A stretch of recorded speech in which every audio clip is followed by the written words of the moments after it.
الحمدللہ رب العالمین والصلاة والسلام علی سید الانبیاء والمرسلین اما بعد فاعوذ باللہ من الشیطان الرجیم بسم اللہ الرحمن الرحیم الصلاة والسلام علیک یا رسول اللہ وعلی آلک واصحابک یا حبیب اللہ الصلاة والسلام علیک یا نبی اللہ وعلی آلک واصحابک یا نور اللہ۔ میٹھے میٹھے اسلام بھائیوں اور مدنی چینل کے ناظرین، ہم ایک مرتبہ پھر اپنے سلسلے ارض مقدسہ میں حاضر ہیں۔ ارض مقدسہ کے اس سلسلے میں الحمدللہ عز وجل ہم دنیا کے مختلف مقدس مقامات کے تاریخی واقعات اور ان مقدس مقامات کے فضائل اور ان مقدس مقامات سے تعلق رکھنے والی مقدس ہستیوں کے بارے میں سننے کی سعادت حاصل کرتے ہیں۔ انشاءاللہ عز و جل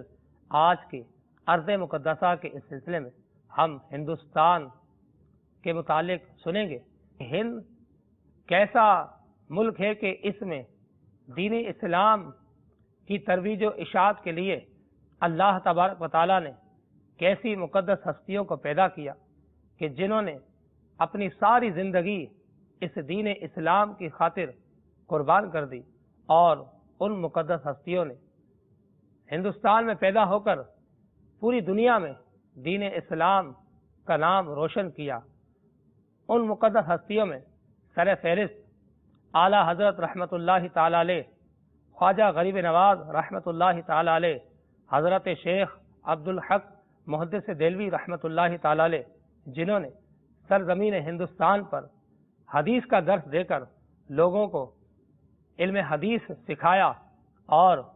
اپنے شاگردوں کے ذریعے حدیث کی خدمت کی۔ اسی طرح خواجہ غریب نواز رضی اللہ تعالیٰ عنہ نے طریقت کے ذریعے اس دین کی ترویج و اشاعت کی، اور نہ صرف ہندوستان میں بلکہ پوری دنیا میں خواجہ غریب نواز رضی اللہ تعالیٰ عنہ کا فیض الحمدللہ جاری و ساری ہے۔ اور امام اہل سنت اعلیٰ حضرت رحمۃ اللہ تعالی علیہ کہ بریلی شریف جو کہ ہندوستان کا ایک شہر ہے، بریلی شریف میں پیدا ہو کر اعلیٰ حضرت رحمۃ اللہ تعالی علیہ نے کس طرح دین کی خدمت کی، اور پھر مزید اعلیٰ حضرت رحمۃ اللہ تعالی علیہ کے بعد آپ کے شاگردوں نے اس دین متین کی خدمت کی اور اپنی ساری زندگیاں اس دین اسلام کی ترویج و اشاعت میں قربان کر دی۔ اس وجہ سے ہند یہ ارض مقدسہ کی فہرست میں آیا۔ آئیے اعلیٰ حضرت رحمۃ اللہ تعالی علیہ کی سیرت کے بارے میں سننے کی سعادت حاصل کرتے ہیں۔ اعلیٰ حضرت امام احمد رضا خان رحمۃ اللہ تعالی علیہ 10 شوال المکرم 1272 سن ہجری بمطابق 14 جون 1856 میں بروز ہفتہ بوقت ظہر ہندوستان کے مشہور و معروف شہر بریلی یعنی یو پی کے محلہ جسولی میں پیدا ہوئے۔ آپ نے اپنا سن ولادت قرآن پاک کی اس آیت مبارکہ سے استخراج فرمایا، اولئک کتب فی قلوبہم الایمان وایدہم بروح منہ، یعنی یہ ہے وہ لوگ کہ جن کے دلوں میں اللہ تعالیٰ نے ایمان کو نقش کر دیا ہے اور اپنی طرف کی روح سے ان کی مدد فرمائی۔ اعلیٰ حضرت رحمۃ اللہ تعالی علیہ نے ولادت کی تاریخوں کے متعلق ارشاد فرمایا، بحمد اللہ تعالی، میری ولادت کی تاریخ اس آیت کریمہ میں ہے، اولئک کتب فی قلوبہم، کہ یہ ہے وہ لوگ کہ اللہ تبارک و تعالی نے ایمان جن کے دلوں میں نقش فرما دیا۔ اور مزید فرمایا، نہ پائیں گے آپ ان لوگوں کو جو اللہ اور یوم آخرت پر ایمان رکھتے ہیں کہ وہ اللہ و رسول عز و جل و صلی اللہ علیہ وسلم کے مخالفوں سے دوستی رکھیں، اگرچہ وہ ان کے باپ یا ان کی اولاد یا ان کے بھائی یا ان کے کنبے اور قبیلے ہی کیوں نہ ہوں۔ اس کے ساتھ ہی فرمایا کہ اولئک کتب فی قلوبہم بحمد اللہ تعالی، مجھے بچپن ہی سے نفرت اعداء اللہ گھٹی میں پلائی گئی، یعنی اللہ کے دشمنوں سے نفرت مجھے بچپن ہی سے سکھائی گئی، اور بحمد اللہ تعالی ہمیشہ ہر بد مذہب پر فتح و نصرت اور کامیابی میرا مقدر بنی۔ رب العزت عز و جل نے روح القدس سے تائید فرمائی، اور اللہ انہیں باغوں میں لے جائے گا جن کے نیچے نہریں بہیں، وہ ان میں ہمیشہ رہیں گے، اللہ ان سے راضی اور وہ اللہ سے راضی۔ یہ اللہ کی جماعت ہے، خبردار اللہ کی جماعت ہی کامیاب ہے۔ اعلی حضرت کے والد ماجد حضرت مولانا نقی علی خان رحمت اللہ تعالی علیہ نے آپ کا نام محمد رکھا، اور جد امجد حضرت مولانا رضا علی خان رحمت اللہ تعالی علیہ نے احمد رضا کہہ کر پکارا، اور آپ کا تاریخی نام المختار ہے۔ اور آپ رحمت اللہ تعالی علیہ نے خود اپنے نام سے پہلے عبد المصطفیٰ کا اضافہ کیا، چنانچہ ہدایت بخشش میں فرماتے ہیں، خوف نہ رکھ رضا ذرا، تو ہے عبد مصطفیٰ، تیرے لیے امان ہے، تیرے لیے امان ہے۔ میٹھے میٹھے اسلام بھائیوں اور مدنی چینل کے ناظرین، اعلی حضرت رحمت اللہ تعالی علیہ کا حفظ قرآن سماعت فرمائیے کہ کس طرح اعلی حضرت رحمت اللہ تعالی علیہ نے قرآن پاک کو حفظ کیا، کہ اکثر لوگ جب اعلی حضرت رحمت اللہ تعالی علیہ کو خط لکھا کرتے تو آپ کے نام کے آگے حافظ لکھ دیا کرتے تھے، تو اس وقت اعلی حضرت رحمت اللہ تعالی علیہ باضابطہ حافظ قرآن نہ تھے، اگرچہ کہ تقریباً تمام ہی آیات کریمہ حضرت کی زبان و قلم پر رہا کرتی تھی، اور حسب ضرورت ان سے استدلال و استنباط بھی کرتے، بجائے اس کے کہ اعلی حضرت لوگوں کو حافظ کا لفظ لکھنے سے منع کرتے، خود قرآن پاک حفظ کرنا شروع کر دیا۔ اور آپ کو حیرت ہوگی یہ بات سن کر کہ یکم رمضان المبارک سے قرآن پاک حفظ کرنا شروع کیا، اور ایک دن میں ایک پارے کا دور فرماتے، اور یوں 30 رمضان المبارک تک پورا قرآن پاک اعلی حضرت رحمت اللہ تعالی علیہ نے حفظ کر لیا۔ آج حافظ قرآن بننے کے لیے کئی سال لگ جاتے، لیکن قربان جائے اعلی حضرت رحمت اللہ تعالی علیہ کی ذات پاک پر کہ ایک مہینے میں قرآن پاک کو کس طرح حفظ کیا۔ اعلی حضرت رحمت اللہ تعالی علیہ کے اساتذہ میں جن مقدس ہستیوں کے نام ہیں کہ ان ہستیوں نے ہندوستان میں پیدا ہو کر دین متین کی خدمت کی، سید شاہ آل رسول مولانا نقی علی خان، مرزا غلام قادر بیگ، مولانا عبد العلی رامپوری، اور سید شاہ ابو الحسین نوری، اسی طرح علامہ احمد ذہبی دہلان مکی اور عبد الرحمن مکی، علامہ حسین بن صالح مکی رحمت اللہ تعالی علیہ مجمعین ورضی اللہ عنہم۔ ابتدائی تعلیم مرزا غلام قادر بیگ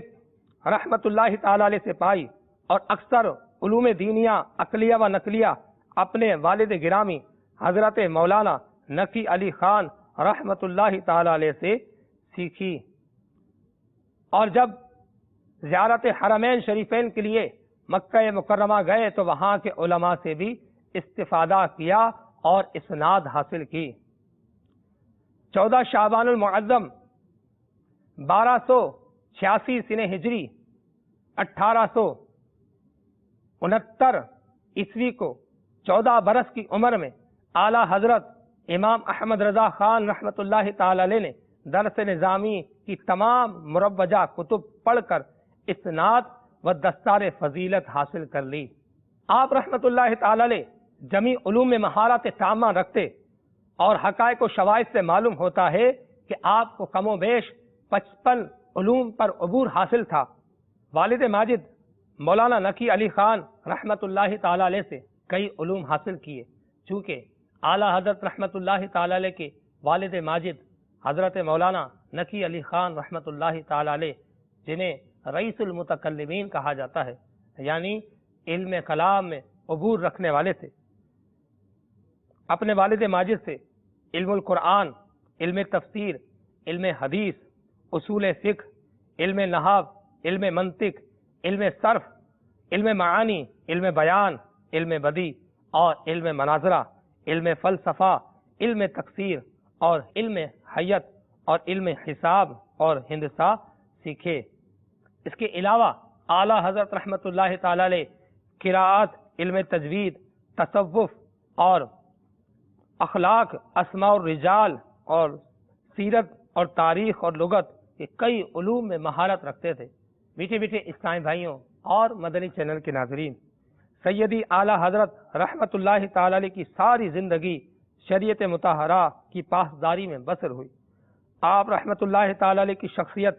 صحیح معنوں میں شریعت کی آئینہ دار نظر آتی۔ آپ رحمۃ اللہ تعالی علیہ کبھی کہا لگا کر نہ ہنستے، جماہی آنے پر دانتوں میں انگلی دبا لیتے اور کوئی آواز پیدا نہ ہوتی۔ کلی کرتے وقت بایاں ہاتھ داڑھی شریف پر رکھ کر سر جھکا کر پانی منہ سے گراتے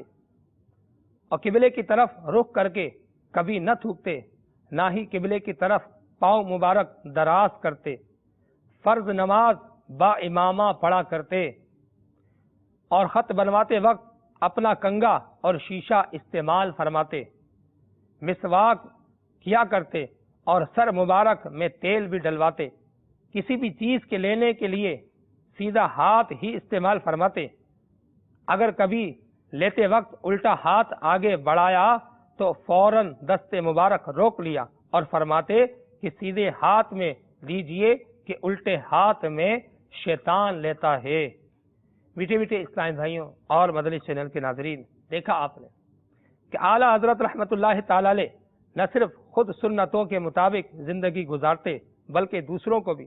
سنتوں پر عمل کی ترغیب دلایا کرتے تھے۔ جیسا کہ ابھی ہم نے سنا کہ آپ رحمۃ اللہ تعالی علیہ کوئی بھی چیز لیتے دیتے تو سیدھا ہاتھ ہی استعمال فرماتے، اور اگر کوئی شخص الٹا ہاتھ بڑھاتا تو اس کی اصلاح فرماتے اور سیدھا ہاتھ استعمال کرنے کی ترغیب دلاتے۔ یاد رکھیے، کھانے پینے، لینے اور دینے میں سیدھا ہاتھ ہی استعمال کرنا چاہیے کہ شیطان الٹے ہاتھ سے کھاتا پیتا، لیتا اور دیتا ہے۔ حدیث مبارک میں ارشاد ہوتا ہے کہ تاجدار مدینہ قرار قلب و سینہ صلی اللہ علیہ وسلم نے ارشاد فرمایا، تم میں سے ہر ایک سیدھے ہاتھ سے کھائے اور سیدھے ہاتھ سے پیے اور سیدھے ہاتھ سے لے اور سیدھے ہاتھ سے دے، کیونکہ شیطان الٹے ہاتھ سے کھاتا اور الٹے ہاتھ سے پیتا اور الٹے ہاتھ سے دیتا اور الٹے ہاتھ سے لیتا ہے۔ یہ حدیث پاک سنن ابن ماجہ کی جلد نمبر 4 صفحہ نمبر 12 پر درج ہے۔ اللہ عز و جل ہمیں بھی سیدی اعلیٰ حضرت کے صدقے میں سنتوں پر عمل کرتے ہوئے زندگی گزارنے کی توفیق عطا فرمائے۔ میٹھے میٹھے اسلامی بھائیوں اور مدنی چینل کے ناظرین، سیدی اعلیٰ حضرت رحمۃ اللہ تعالی علیہ مساجد کا بہت ادب و احترام فرمایا کرتے تھے۔ مساجد کی تعظیم کرنا آپ رحمۃ اللہ تعالی علیہ کا شیوا تھا۔ آپ رحمۃ اللہ تعالی علیہ فرش مسجد پر آواز پیدا ہونے کے خوف سے ایڑی اور انگوٹھے کے بل چلا کرتے تھے کہ مسجد کے فرش پر کہیں آواز پیدا نہ ہو، اور دوسروں کو بھی نصیحت فرمایا کرتے کہ مسجد کے فرش پر چلتے ہوئے آواز نہیں ہونی چاہیے۔ اندازہ لگائیے کہ ہم کس طرح مسجد کے فرش پر چلتے ہیں۔ منقول ہے کہ ایک بار کوئی نواب صاحب مسجد میں نماز پڑھنے آئے اور کھڑے کھڑے بے پرواہی سے اپنی چھڑی مسجد کے فرش پر گرا دی، جس کی آواز حاضرین نے سنی۔ اعلیٰ حضرت رحمۃ اللہ تعالی علیہ نے فرمایا، نواب صاحب، مسجد میں زور سے قدم رکھ کر چلنا بھی منع ہے، پھر کہاں چھڑی کو اتنی زور سے ڈالنا۔ نواب صاحب نے وعدہ کیا کہ انشاءاللہ عز و جل آئندہ ایسا نہیں کروں گا۔ میٹھے میٹھے اسلامی بھائیوں اور مدنی چینل کے ناظرین،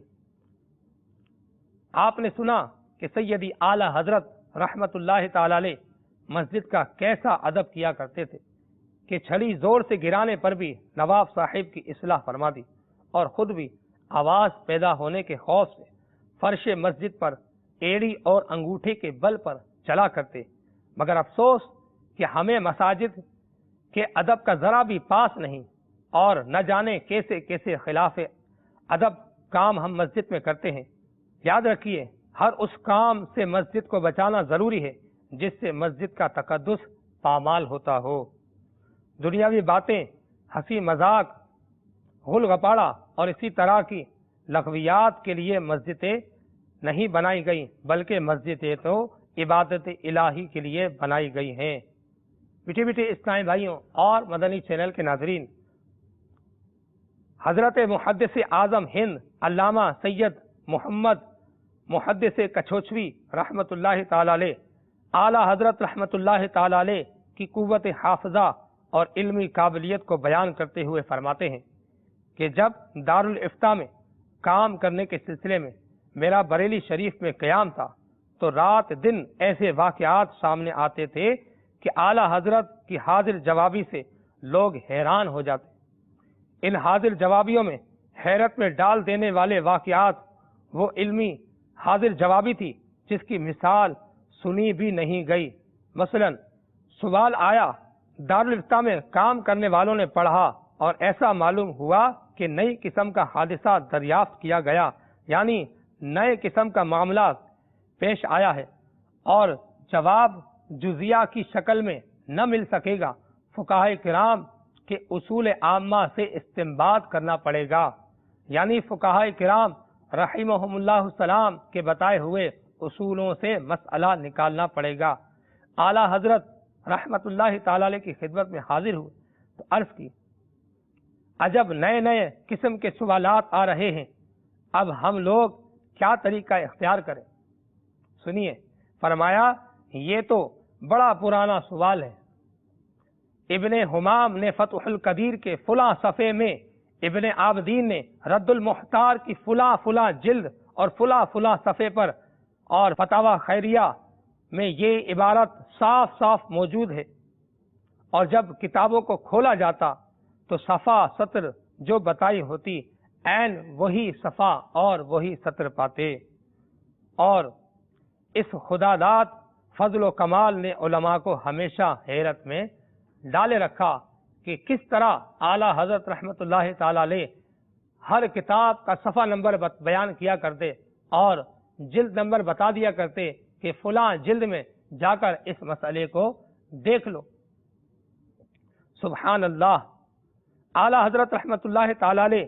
کی بے شمار خصوصیات میں سے آپ کا حافظہ بھی کمال کا تھا۔ آپ کے ساتھ رہنے والوں کی نظر میں کوئی پیچیدہ مسئلہ آ جاتا اور تلاش کے باوجود انہیں نہ ملتا تو اس کے حل کے لیے بارگاہ اعلیٰ حضرت میں حاضر ہو کر اپنی پریشانی عرض کرتے۔ آپ رحمت اللہ تعالی علیہ اپنی قوت حافظہ سے نہ صرف کتابوں کے نام بتاتے بلکہ صفحہ و سطر تک بتا دیا کرتے، اور جب کتابیں کھول کر دیکھا جاتا تو آپ رحمت اللہ تعالی علیہ کے بتائے ہوئے حوالے سے ذرا برابر بھی آگے پیچھے نہ ہوتا۔ یہ اعلیٰ حضرت امام اہل سنت کی قوت حافظہ کا عالم تھا۔ میٹھے میٹھے اسلامی بھائیوں اور مدنی چینل کے ناظرین، سیدی اعلیٰ حضرت رحمت اللہ تعالی علیہ کی یوں تو تمام اوصاف ہی لائق صد تحسین اور باعث رشک، لیکن ایک خاص وصف جس میں آپ رحمت اللہ تعالی علیہ بہت نمایاں اور ممتاز تھے، وہ آپ رحمت اللہ تعالی علیہ کا عشق رسول ہے۔ آپ رحمت اللہ تعالی علیہ سرتا پا عشق مصطفیٰ صلی اللہ علیہ وسلم کا نمونہ تھے۔ یہ وہ عنوان ہے کہ آپ رحمت اللہ تعالی علیہ کی تمام زندگی اسی کے گرد گھومتی نظر آتی ہے۔ عشق مصطفیٰ صلی اللہ علیہ وسلم یہ وہ شمع ہے کہ جس کو مسلمانوں کے دلوں میں روشن کرنا آپ رحمت اللہ تعالی علیہ کا بنیادی مقصد تھا۔ عشق مصطفیٰ یہ وہ نور ہے کہ جس کی ضیاء پاشیوں سے عالم کو منور کرنا آپ رحمت اللہ تعالی علیہ کا بنیادی مقصد تھا۔ آپ رحمت اللہ تعالی علیہ کے نعتیہ دیوان ہدایت بخشش شریف کا ہر شعر آپ رحمت اللہ تعالی علیہ کے عشق رسول صلی اللہ علیہ وسلم کا عکاس نظر آتا ہے۔ حضرت سیدنا قاضی ایاض رحمت اللہ تعالی علیہ اپنی شہرۂ آفاق تصنیف شفا شریف میں تحریر فرماتے ہیں کہ سلطان مدینہ صلی اللہ علیہ وسلم کی تعظیم و توقیر میں یہ بھی ہے کہ آپ صلی اللہ علیہ وسلم کے مبارک سامان مقدس، مکانات یا کوئی اور شے جو جسم پاک سے چھو بھی گئی ہو اور جس چیز کے بارے میں یہ مشہور ہو گیا ہو کہ یہ سرکار مدینہ صلی اللہ علیہ وسلم کی ہے، ان سب کی تعظیم کرنا ہے۔ اور حضور صلی اللہ علیہ وسلم کی طرف منسوب کسی بھی چیز کو کوئی عیب بھی نہ لگانا چاہیے۔ صدر الشریعہ بدر الطریقہ مفتی امجد علی اعظمی رحمۃ اللہ تعالی علیہ فرماتے، جو شخص حضور اقدس صلی اللہ علیہ وسلم کو تمام انبیاء کرام علیہم السلام میں آخر نبی نہ جانے یا حضور صلی اللہ علیہ وسلم کی کسی چیز کی توہین کرے یا عیب لگائے، آپ کے منہ مبارک کو تحقیر یعنی بے ادبی سے یاد کرے، آپ صلی اللہ علیہ وسلم کے لباس مبارک کو گندا اور میلا بتائے، حضور صلی اللہ علیہ وسلم کے ناخن بڑے بڑے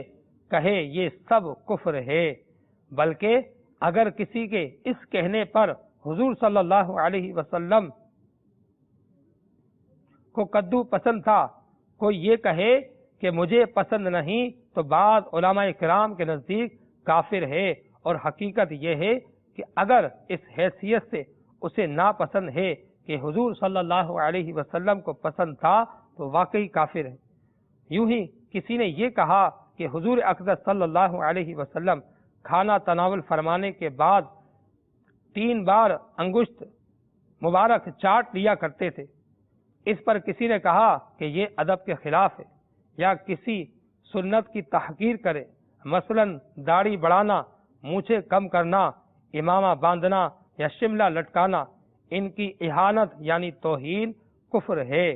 جبکہ سنت کی توہین مقصود ہو۔ میٹھے میٹھے اسلامی بھائیوں، معلوم ہوا کہ حضور صلی اللہ علیہ وسلم کی کسی سنت کی تحقیر کرنا ایمان کی بربادی اور جہنم کی حقداری کا سبب ہے۔ لہذا ہمیں چاہیے کہ اپنی ساری زندگی نبی کریم صلی اللہ علیہ وسلم کی پیروی میں بسر کریں، کیونکہ آپ صلی اللہ علیہ وسلم کی اتباع یقیناً ہماری زندگی کے ہر گوشے میں ہمارے لیے مشعل راہ ہے۔ جہاں سنت پر عمل کرنے میں ثواب ملتا ہے، وہیں اس کی دنیاوی فوائد بھی کثیر ہیں۔ اپنے دل میں عظمت مصطفیٰ کو بڑھانے، سینے میں الفت مصطفیٰ کی شمع جلانے، نمازوں اور سنتوں کی عادت بنانے اور ذکر و درود کی سعادت پانے کے لیے دعوت اسلامی کے مدنی ماحول سے وابستہ ہو جائیے۔ اس کی برکت سے نہ صرف ہمارے عقائد و اعمال درست ہوں گے، بلکہ ہماری دنیا و آخرت بھی سنور جائے گی۔ میٹھے میٹھے اسلامی بھائیوں اور مدنی چینل کے ناظرین، ارض مقدسہ کے آج کے اس سلسلے میں ہم نے اعلیٰ حضرت رحمۃ اللہ تعالی علیہ کی سیرت کے بارے میں کچھ باتیں سننے کی سعادت حاصل کی کہ واقعی اعلیٰ حضرت رحمۃ اللہ تعالی علیہ کی شان تو وہ ہے کہ آپ کی شان اقدس میں جتنا کچھ کہا جائے کم ہے۔ آپ کے شاگردوں میں حضرت مفتی نعیم الدین مراد آبادی رحمۃ اللہ تعالی علیہ کہ جنہوں نے خزائن العرفان قرآن پاک کی جو تفسیر لکھی، الحمدللہ ثم الحمدللہ، قرآن پاک کی مستند ترین تفسیر ہے۔ اسی طرح اعلیٰ حضرت رحمۃ اللہ تعالی علیہ کے شاگرد گرامی مفتی نعیم الدین مراد آبادی رحمۃ اللہ تعالی علیہ